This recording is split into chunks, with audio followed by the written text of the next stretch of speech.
What's up guys, today's video I'm going to be doing something new called the Backlog series, which is pretty much the games I either started playing this month, I returned to this month, and games that I beat this month.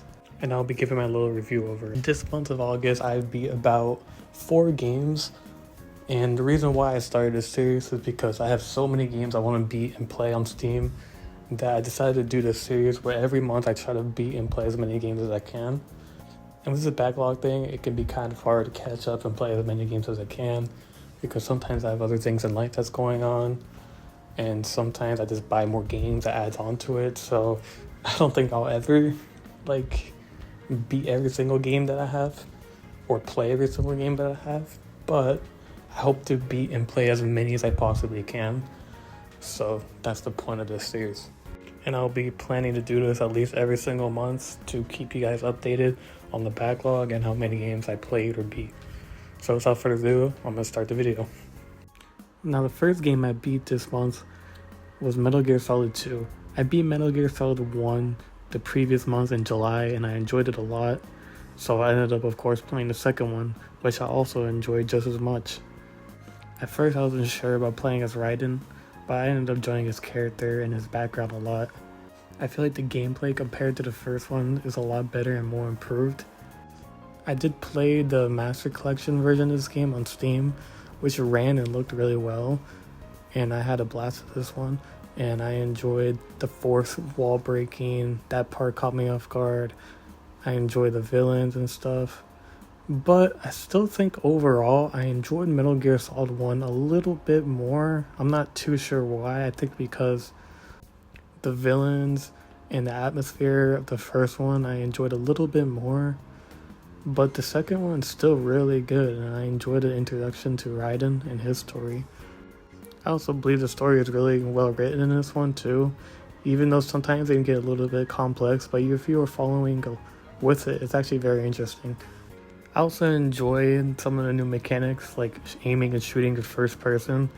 This was a really big game changer, and it was way easier to stealth around and kill enemies because you were really able to see what was in front of you. And that was kind of a problem for the first game because these first 2 or 3 Metal Gear games are fixed cameras, so sometimes it can be tough to see who's around the corner or who's in front of you. So being able to take advantage of the first person shooting will definitely help with taking down enemies, and it made the game a lot easier or more digestible.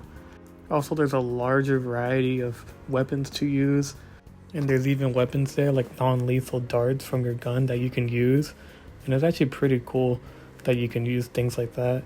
And I know after that this game pretty much helped the later Metal Gear games become what they are. I feel like Metal Gear Solid 2 really had this unique foundation that continued with 3, 4, and 5, which I think is pretty cool. Overall, I believe Metal Gear Solid 2 is a must-play. Even if you didn't even play the first one, I still think Metal Gear Solid 2 is a great game to play. And yeah, highly suggest it. Now the next game I played after Metal Gear Solid 2 was of course the video I made previously, Metal Gear Solid Rising: Revengeance. Now you're probably thinking, oh, why didn't you just play Metal Gear Solid 3 after 2? Well, I actually wanted to wait for Metal Gear Solid 3 Remake to come out, which it did, and I'm going to wait for it to get patched so it runs better, and then I can play it and maybe make a video about it. So I decided not to play 3 since, I wanted a remake to come out, and I'm going to play it eventually. So I decided to do the spin-off game, Metal Gear Rising. And I was really excited about this game, and if you haven't watched my previous video about it, I should definitely recommend it. I love this game. I love the hack and slash gameplay. The soundtrack is incredible, and I still revisit it. And it feels completely different from the Metal Gear games, which was a nice change of pace since I was playing Metal Gear 1 and 2 straight. So I decided, you know what, spin-off, it's different, and I'm gonna wait for Metal Gear 3 Remake to come out. So yeah, I played it and then beat it in just about 7 hours. The game is not very long, which is probably the biggest downfall of this game because this game is just a lot of fun and you really wish there was just more of it. And I feel like a lot of people revisit this game because of that reason. It's short, fun, and there's just a lot of things to do. And maybe, just maybe one day we get a sequel or something like that. But I'll cut this one shorter, and I'll just let you guys watch my previous video about it because I have a lot more to say about it. Another game that I played for a bit is actually Killing Floor 1. While I was making my Killing Floor 3 video, I decided to go back and try 1, and I actually enjoyed 1 a lot. 1 has a cool atmosphere to it, and even though the gameplay is a bit clunky, the atmosphere and overall gunplay is actually still pretty decent and holds up pretty well in 2025. I also like how there's a workshop with a bunch of mods that you can add, and it really gives off the old school shooter vibe, which I enjoy a lot. The clunkiness in shooting really reminds me of the old Stalker game for some reason, and I got a lot of nostalgia for that, so I ended up enjoying playing a little bit of the Killing Floor 1 that I did, and I plan to play a little bit more of it because I think it's actually a pretty solid game after all these years. Another game where most people were playing this month was a Battlefield 6 beta. Now, I was only able to play the first week in beta, since the second week beta I was out of town, but from what I played, I really enjoyed the game. The gunplay, aesthetic, and graphics really fit Battlefield perfectly. This game really feels like a love letter to the Battlefield fans. It feels and plays a lot like Battlefield 3 and 4 mostly, and some mechanics from Battlefield 5 has returned, like the reviving mechanic. The reviving mechanic in this game is way better. You can move the person while he's down and revive him, which is super helpful. And every class like assault, support, etc. are all helpful and fun to play as usual. Also, this is probably the first beta that Battlefield had that wasn't a buggy mess. This game runs and plays really good. I had little to zero bugs, and the bugs I did encounter were very minimal and weren't that big of a deal and weren't really game breaking at all. Which is honestly a big surprise, especially coming from EA and their really very rocky starts with Battlefield 4 and Battlefield 2042, which were completely buggy messes, but over time became a lot better games, especially Battlefield 4. Battlefield 2042, on the other hand, not really the biggest fan of still, even after playing it recently. The only downside I'd say about Battlefield 6 was the vehicle controls, especially on the helicopter and jets. For me, the vehicle controls feel kind of weird. Maybe it might be a me thing. I'm not really maybe I'm not used to it. But when I played, it was so hard for me to control the helicopters or jets. I just ended up crashing right into a mountain. Usually I'm pretty good at a pilot. I used to be a really good pilot in Battlefield 3 and 4. But when I played Battlefield 6, it was really hard to control those vehicles. I don't know if that's a me thing, but I've also heard people say the same thing about the vehicles. Also, some of the maps are a little bit too small and close-quartered, and I don't really like it that much. But even the close-quarter maps feel really good to play, even though they don't feel big and open like most Battlefield maps are.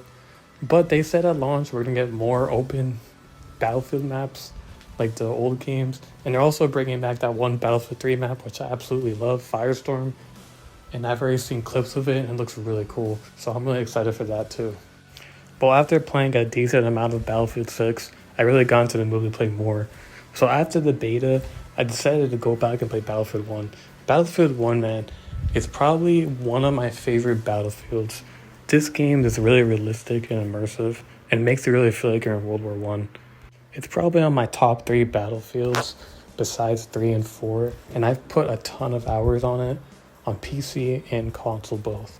So going back to it in 2025 is a blast, and ever since Battlefield 6, a lot of the Battlefield servers have been filling up, so it was really easy to find servers on Battlefield 1.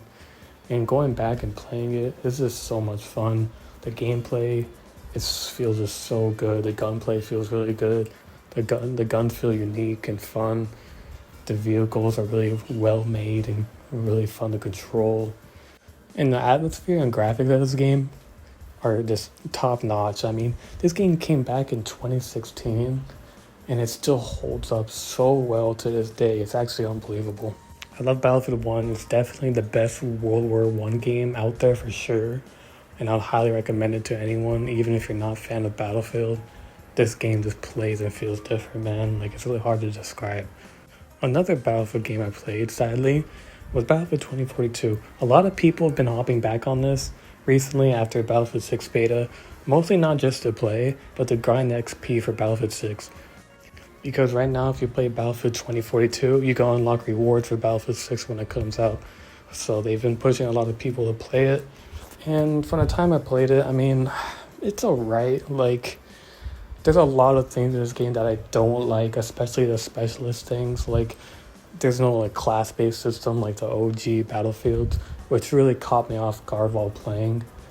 And I don't know, like some of it feels like Warzone, which I don't like. They have tactical sprint, it's more fast-paced, and there's like some wingsuit shit going on. Like, it's very strange. I didn't really like it that much. The first time I ever played it was like the beta, and the beta was a buggy mess. And the game really just felt like a joke, honestly. It really felt like a cash grab. It kind of still feels like it, but the game, I can say right now, is in a lot better place than when it came out. So I'll give credit there. And they've been pushing a lot of content on it, which I can always respect. But I really think the pricing in this game is also ridiculous. This game literally only offers multiplayer. There's no campaign, there's no different like modes. It's just multiplayer, and the multiplayer there is not even that good. So if you were gonna ever pick up 2042, I would recommend getting it on sale. I got it for $2.99, so I was like, fuck it, let me play it. And it's still really not that good even for that price. It really does feel like a free-to-play games at times. But, you know, at least it's better than launch, so I'll give it that. Now, the next game I played and beat was Pizza Tower. I played and beat this game all on my Steam Deck. And let me just say, this game quickly became one of my favorite like indie 2D games, honestly. The gameplay is fast-paced, fun, and overall addicting. The level designs are honestly genius. The soundtrack is goofy and really well made and fits the atmosphere and the animation style of this game perfectly. Now, I know that the game is based off the Wario Land games, which I have no experience of, so I can't really say if Pizza Tower is better than Wario Land, because I have never played Wario Land, but I know this game's a big inspiration off it, and this game is great, especially on the Steam Deck. Like I said, I played and beat this game in just about like 6 or 7 hours it took me to beat. It's not super long, since it is like an indie game, so usually indie games are pretty short. So this game was kind of short, but it was a hell of a lot of fun. And after you beat it, it gives you a new character to play as, which is one of the bosses that you beat. Also, speaking of bosses, the bosses in this game are really fun and challenging. I enjoy the bosses a lot. They were hard enough, pause, but they weren't like super hard where I was like getting really frustrated. Like, they were fun, entertaining, and honestly, I plan to go back and play this game soon. I really want to try out more of the new character that you unlock after beating it, and I want to explore and try to like perfect all the levels that I didn't, because it's just fun. This game also relies a lot on replayability. The game really wants you to go back to these levels and try to like perfect them. And again, these levels are just super well designed. I've never seen like a 2D game with this well of like level design. They're all the levels are vastly different with their own little themes to it. Like, you'll be playing this one like level where it's like kind of based in city of pigs. It's ridiculous. And then there's like another one where it's like a horror thing and you have to run through before like one of the monsters gets you. Also, speaking of running in this game, at the end of every level you have to try to escape the level in a certain amount of time before like the giant like monster eats you. And I actually love that about this game. And it shows off how good the level design is, because you just start running, you get scared at first, you're like, oh, I have to run through the whole level again. But then you realize that the level opens up more when you leave. And it becomes like almost a whole new level, but you actually play through it. And it's actually really cool, and it's one of the smartest designs I've seen in a video game, honestly. So I'd say Pizza Tower, if you're looking to start into indie games, if you haven't played any indie games, or you want to get more into like Wario Land style type of games, I guess, Pizza Tower is definitely a must play. Like, this game is actually just so good, and I was actually blown away in how much I liked it. This game quickly became one of my favorite indie games ever. But yeah, enough glazing about Pizza Tower. I think I highly recommend it. Like, I have no more words about it. I just highly recommend it. If you haven't played Pizza Tower, play it. It's really that good. Another game that I played and beat in the month of August was Tony Hawk Pro Skater 3 and 4 Remake. Now, the remake is kind of a mixed bag, and let me tell you why. The Pro Skater 3 part of it is very, very well made, and it really feels like Tony Hawk 3, but just honestly better. The graphics are better, the gameplay's a lot smoother, the levels look amazing, they're very well done, and just like in Tony Hawk 3, they play just as well. Pretty much everything in Tony Hawk Pro Skater 3 is there, and it feels really great, honestly. Now for the Pro Skater 4 side of it is where it's a little bit different. So when they released this, they decided not to make it like Pro Skater 4 was like the more mission-based things where you go around this like more big open map to talk to like NPCs or to do certain challenges around the map with no timer. Instead, they decided to make it like Pro Skater 1, 2, and 3, where there's a timer and your goals and that's it. So there's a lot of goals from 4 that are missing. The maps feel like really big and like it doesn't fit it because you have a 2-minute timer. You have to do all these goals and it's a really big map, so everything's really spread out. So you end up restarting a lot and it feels really weird. And also the maps, they, especially the zoo map, they didn't make it like how Pro Skater 4 is. They totally redid the Pro Skater 4 zoo map, and it's no longer like an objective based map. It's now a competition map, meaning you just skate around, get enough points to beat the other competitors. There's no like goals you can do around it. So they completely redid that, and honestly they made it really weird. I'm not really a big fan of the new zoo map. I really prefer the OG zoo map. The OG zoo map was really cool to me, and I was really happy to see it return, and then I saw what they did and I'm just like, damn. They also added a new map to 4, the water park, which I think is a great addition, and it plays really well, and it's probably one of my favorite maps in the remake, like honestly. And yeah, there's just a lot of things in this game where it's just really done wrong, and I can see why people are really upset about the 4th part. Like, you can really tell they wanted to rush this game out so people can buy it, and with that came consequences, as in, you know, Pro Skater 4 is not going to be as good because they're not going to put as much time into it, because it's harder to do since it was more like going up to people, not time-based, and it was different. So that part really sucked. But the Pro Skater 3 part of it, I loved. Pro Skater 4 side about it, I was kind of disappointed, honestly. I was really hoping it would be like 4, but no, they decided to remove that big feature where you go around the big map and talk to other people and get to objectives, and they're not time-based. And yeah, it kind of sucked to see it not there, but I still recommend the Pro Skater 3 side of it for sure. The latest game I've got into at the end of August is Expedition 33. And so far I am about 8 hours in, and these 8 hours, man, so far have been incredible. I can really see why people make this game of the year. And honestly, I might make this my game of the year even only 8 hours in. I haven't beat the game, but I've been enjoying the story. I've been enjoying the gameplay. I've been enjoying the graphics. I've been enjoying the soundtrack. This game overall just feels like an artistic masterpiece. Like, that's the best words I can put this game in. I don't want to say like too much about it, but overall, the gameplay, it feels amazing. Like, you don't even have to like turn-based gameplay to enjoy the gameplay of Expedition 33, which is why I would recommend it to anyone to play Expedition 33. Also, the soundtrack is beautiful.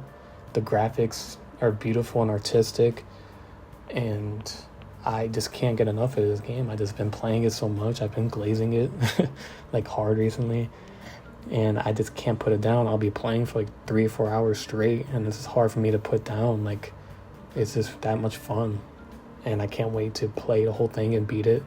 I'm probably going to beat it sometime in September for sure, and I'm thinking about making a whole video about it because it's really just that good.